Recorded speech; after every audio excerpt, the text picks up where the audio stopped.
Hello, hello, bienvenue sur le groupe Révélez votre unicité, défi 108 live sur 365. Je suis ravie de vous retrouver aujourd'hui pour vous parler de foi,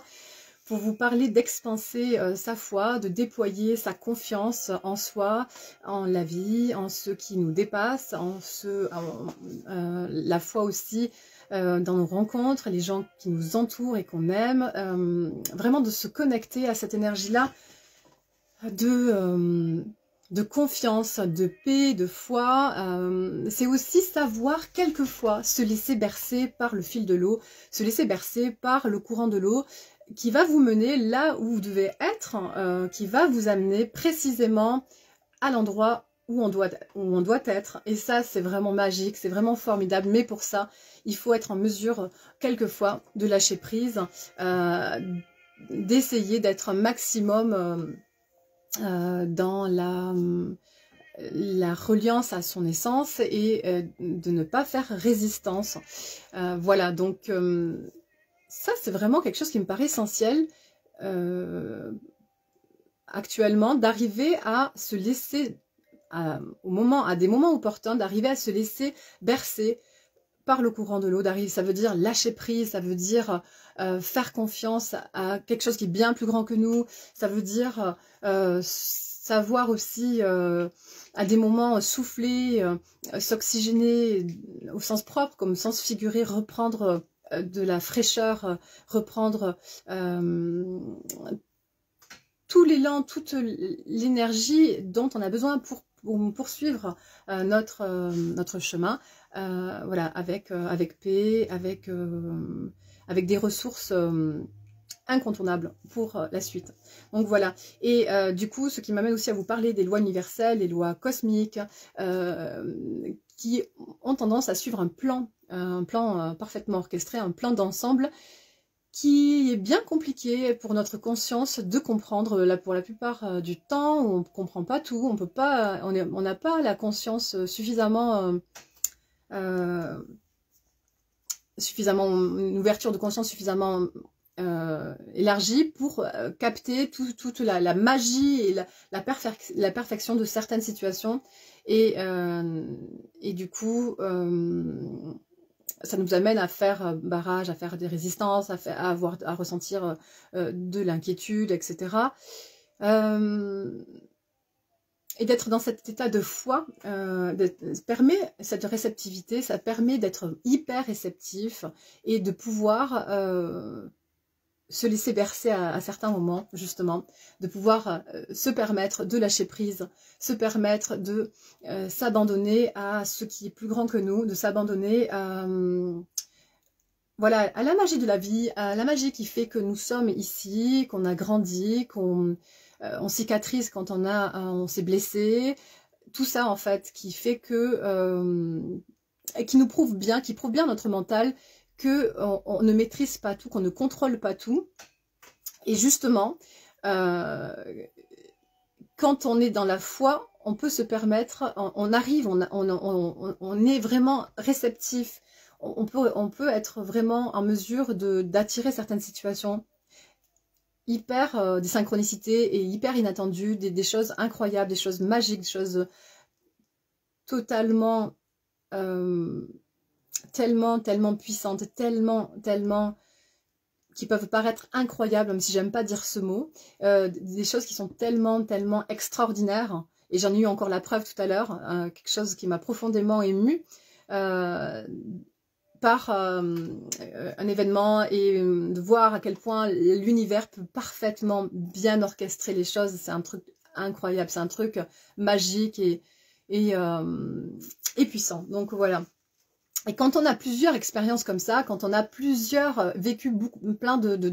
d'anecdotes comme ça, quand on a vécu différentes choses où on a constaté que tout était parfaitement orchestré, qu'on a constaté que tout était magiquement aligné, etc. Mais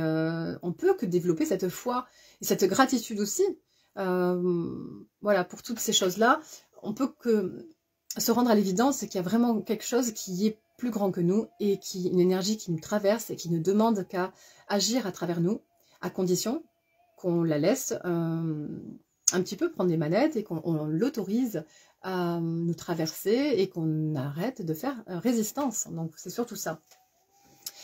Voilà, donc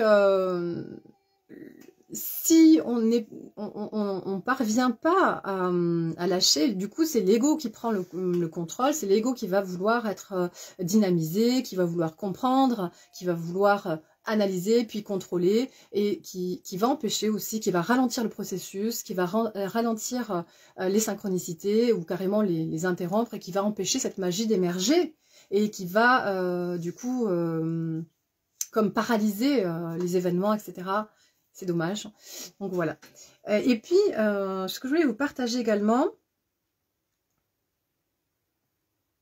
c'est que vraiment, quand on est dans cette connexion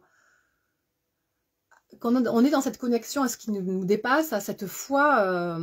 en la vie, en toute forme de vie, en une force au-delà de nous qui est bienveillante et qui est pour qui œuvre pour le plus grand bien de tous, eh bien, on a tendance à, on va être amené à vivre un voyage, on va être amené à vivre une espèce de guérison, en fait, qui va nous impacter sur toutes nos dimensions et qui va aussi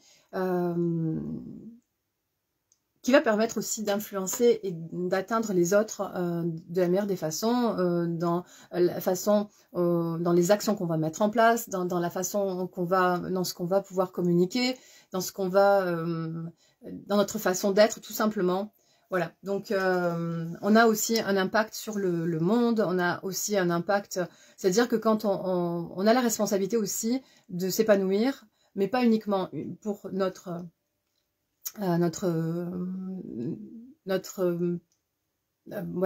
satisfaction personnelle, mais aussi pour comme une responsabilité qu'on a sur notre entourage, et puis plus loin sur la société, puis peut-être plus loin on peut regarder, voilà, toujours regarder et étendre. Dans tous les cas, il n'y a pas de petites actions, il n'y a pas une personne qui est moins importante qu'une autre. Chaque personne est appelée à s'épanouir, à réaliser ce qui est important pour elle et à aller toujours tendre vers et à se dépasser et à être, d'essayer d'être la meilleure version d'elle-même, en tout cas d'essayer de faire émerger cette essence qui l'anime, en essayant de rejoindre cette cohérence et en faisant émerger petit à petit ces trésors qui nous animent tous au fond, cette palette de richesse, toute cette couleur, tout ce qui fait qu'on est cette lumière en fait. Voilà, je terminerai en disant qu'on a suffisamment de pouvoir et de force sur nous-mêmes pour ne pas écouter cette voix en fait, qui est la voix du mental et qui nous souffle des doutes, des craintes, des peurs. On a toutes les ressources en nous, chacun à sa façon, chacun dans sa particularité, avec sa particularité, dans sa singularité. On aura chacun une façon bien propre à nous, à mettre en place des mécanismes, des garde-fous, j'ai envie de dire, des exercices, des outils, de mettre des choses en place pour faire taire à sa façon cette petite voix, faire taire ce mental et grandir de plus en plus sur son chemin et sur sa connexion avec son essence, et donc développer, déployer, expanser encore plus sa foi et toutes ces belles réalisations qui vont avec. Je vous souhaite une très belle journée. Merci de votre attention. À demain.